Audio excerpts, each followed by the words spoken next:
It is fairly easy to think about the last time that you're working with someone who is extremely unprofessional. They're probably yelling orders, talking bad about other employees, sacrificing integrity for short-term personal gains, or acting inappropriately in a professional setting. If you can't think of a past situation, just imagine yourself being present in one of these examples and think about how it would make you feel. After an elementary school in Pennsylvania removed a plastic partition in his classroom, teacher Chad Garrick allegedly made threats to other school staff stating that if he got COVID, that he would come to school and spread to everyone that he could, in addition to making threats of violence. Or another example is John Gruden, former NFL head coach and ESPN analyst, who sent many emails that contained racist, homophobic, and misogynistic comments. These were discovered during an investigation in the Washington football team's culture of sexual harassment, intimidation, and bullying. While these may be extreme examples, they do demonstrate highly unprofessional and unethical behavior. So what is a professional and how should they act? Well, Karina, Kevin, and myself, Tyler, are going to walk you through some of the main characteristics of a business professional.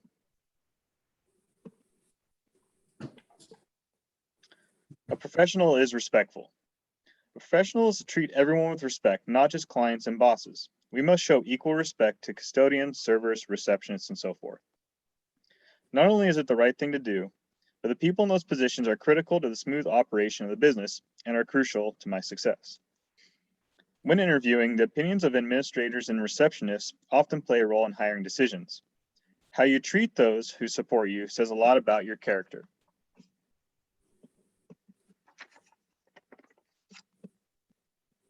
We must also be more conscious about how we treat others. The more professionals act with respect and empathy, the less likely they are to be replaced by machines. A professional communicates. Communication is crucial to the success in the workplace. We need to know how to communicate through both oral and written communications because some clients will prefer emails and texts while others prefer phone calls and in-person meetings. We need to avoid all grammar and spelling mistakes. Spell check and readability reports are two functions within the Microsoft Office package that can help us remove some of these mistakes. In the business world, we are constantly communicating, so we must learn to communicate respectfully and professionally.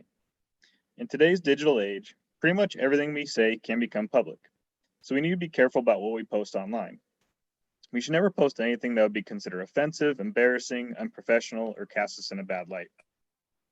In a Fox Business article, it is noted that despite their persistent use of social media and texting, a top complaint from employers about millennial age workers is their lack of communication skills. Younger people are communicating at great levels, but it's through technology, says Lauren Stiller, author of You Raised Us, Now Work With Us. This means that verbal communication skills are diminished. They're talking less to each other and their communication skills are highly abbreviated. This can be problematic because employees need to be able to send professional emails, interact with colleagues and clients in a professional manner, especially when there is a workplace dispute. Next, Karina will continue to describe additional characteristics of a professional.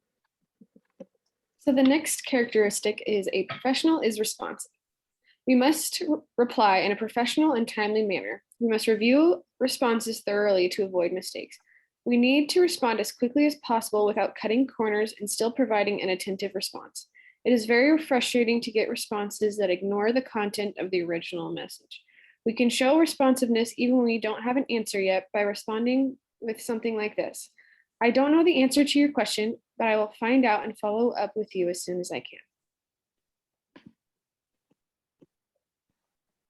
The next one is a professional thinks critically. A professional strives to understand how and why. Accounting is much more than memorizing rules. Critical thinking involves evaluating evidence, analyzing arguments, and appreciating the context associated with information. You must be willing to engage in critical thinking before it can occur. Those with better critical thinking skills have better job prospects and tend to make better life choices.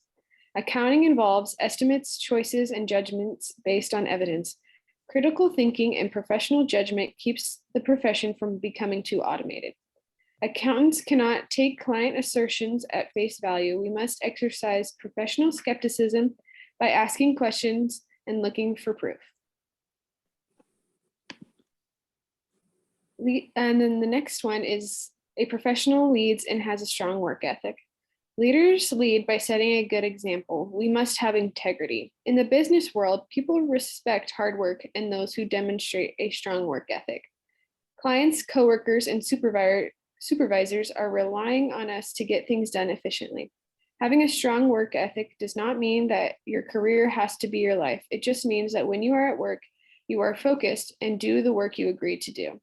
An example of a good leader is Jim Singal, the founder of Costco. He put a statement in his own contract that he could be fired if he did not do his job. He held everyone to the same standard as he held himself to. As CEO, he answered his own phone, sent out his own faxes, and regulated his own salary. And now Kevin is going to go next. Corinna. So the last thing a professional should be able to do is to give back.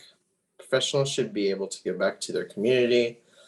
Every professional, including accounting, are given many advantages in society. In return, they should be able to give back to the community. Being in service to others is an integral part of being a professional after all. Accountants, they are responsible for protecting, preserving, and building a trail for those that follow. Accountants, they follow this trail set up by those before them. It would only make sense to pass on that light. So they should be able to protect it and build upon it for the future generation of accountants to come. And there are ways to fulfill that. Accountants, they're well known to volunteer their time and skills. Many of you, including myself, probably may have volunteered for church, a charity, or nonprofit, etc. This is no different when you're working. There are businesses and many firms out there who are heavily involved in these volunteer organizations. So an example would be Beta Alpha Psi. They have these experienced accountants come in and meet with students who are interested in becoming an accountant. So to conclude our presentation today, here's a recap of what a professional accountant should be able to do. They should be able to treat others with respect in every situation. They should also be able to communicate clearly and effectively without any delay. They should be able to think critically and understand any unexpected situation that arises. They should be able to have a strong work ethic as it affects their focus and dedication towards work. And lastly, they should always give back to the community as much as possible. So thank you for watching our presentation, and we hope you had an understanding of what's expected to become an accountant.